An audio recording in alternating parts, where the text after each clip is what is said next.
It's called Kira, Down Under, written by Erin Teagan, American Girl. For Kanan E.T.,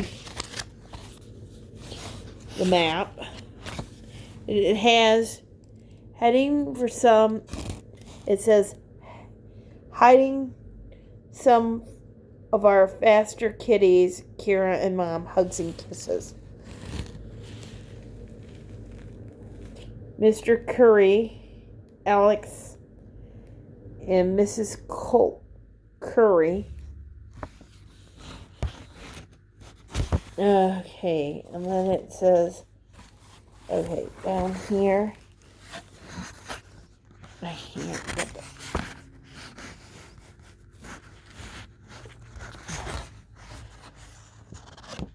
Okay.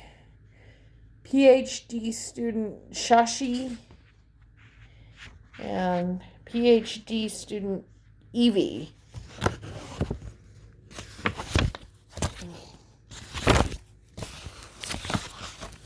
Chapter 1 is called Ready. We walked across the town center toward the animal shelter. Mom carried the most of the forest kittens in their carrier. I had the littlest one, Nugget, who was my favorite. But Mom, he's so tiny, I said. Are you sure we can't keep him? Kira, I know. It was the most part about fostering kittens, bringing them back to the shelter so they could find with them.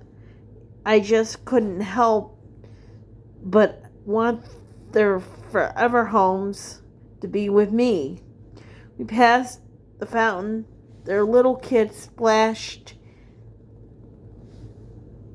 the watch 2 minutes until 10 o'clock when my best friend on the first day of summer was back to it. Oh, it was on the first day of summer break. It was a tradition to expect Layla wasn't coming this year. Not since she got a new best friend. Mom must have caught me looking at the statue because she said, "Here, hand me the kitten. I'll check them in with you. Check them in. You go ahead, Layla." Nugget snuggled into my neck, and I don't have anywhere to go, remember? Mom frowned. Are you and Layla are still arguing? Mom said, she doesn't want to be best friends anymore. Layla only had time for her to be with friends with the girls on her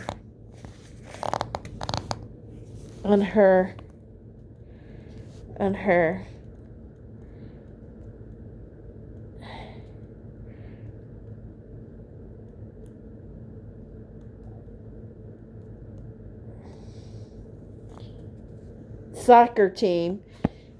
Now it was a fact of life, and I was barely even offended anymore.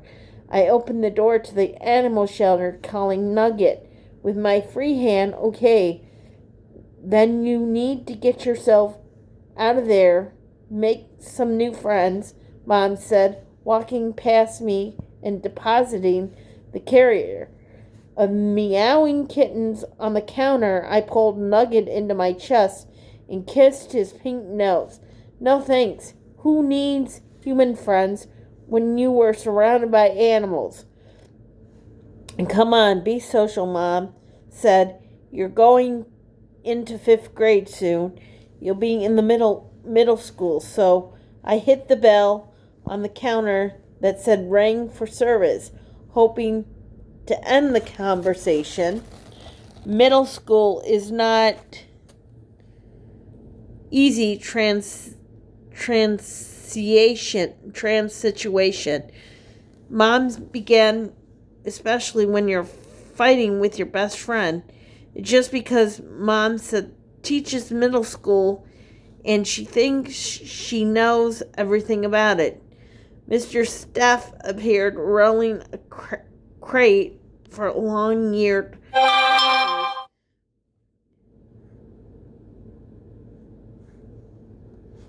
in front of her. Sorry to keep you waiting, ladies. Her 4-year-old son vaulted into the room behind her, kicking and karate chopping, nearly falling into a bin of clean kitty litter. Shh, Doogie, she said.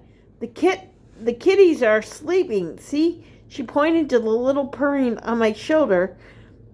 By the way, congratulations, Miss Middle Schooler. She gave me a sideways hug. And you're ready for your big adventure tomorrow?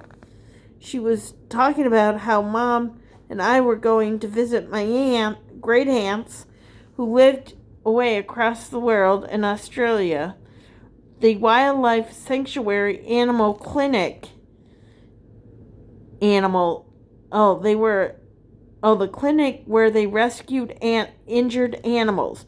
Australia was bursting with animals that you couldn't find anywhere else in the world. Your hand kangaroos, wallabies, wombats, koalas, and birds. Every color would be here for 2 weeks. I wish we could stay for the whole summer. In fact, I wish we could just move there. Then it could be with animals 24/7. And wouldn't it have to go to middle school if my non-friend Lila or Doogie did series spins in the air punches finished and the roundhouse kick directly into the tower of dog bows. The tower exploded, bows rolling into all directions. Are you sure you can't stay here and babysit Dougie and me? Mrs. Steph asked her with a groan. Then she smiled and went back to the office and get the kitten's paperwork. I remember when I first got to middle school, Mom said, launching right back into my least favorite topic, I had a real hard time coping with with lockers. She looked at me sympathetically. Or are you worried about the schedule, finding your classes, or all the new people? Just think, I'm going to be a veterinarian just like Aunt Mimi. I should get a ton of experience working with animals. I said I helped Dougie collect the scattered bulls. Maybe I could stay in Australia and help Aunt Mimi in the clinic. I could do middle school online, I added, and people do that, you know. It's a thing. She wasn't buying it. Well, it's not a thing in our family, Kira, Mom said, wincing as Dougie ransacked the bowls into the tearing tower. Maybe you should try to make up with Lila. You two have been best friends since kindergarten. You can't throw that kind of friendship away. We tried the first to be all friends, Lila and me and the other soccer girls, but they wanted to watch soccer or play soccer, talk to soccer, and I only wanted to do the stuff Lila and I used to do, like play with kittens or hop the rocks.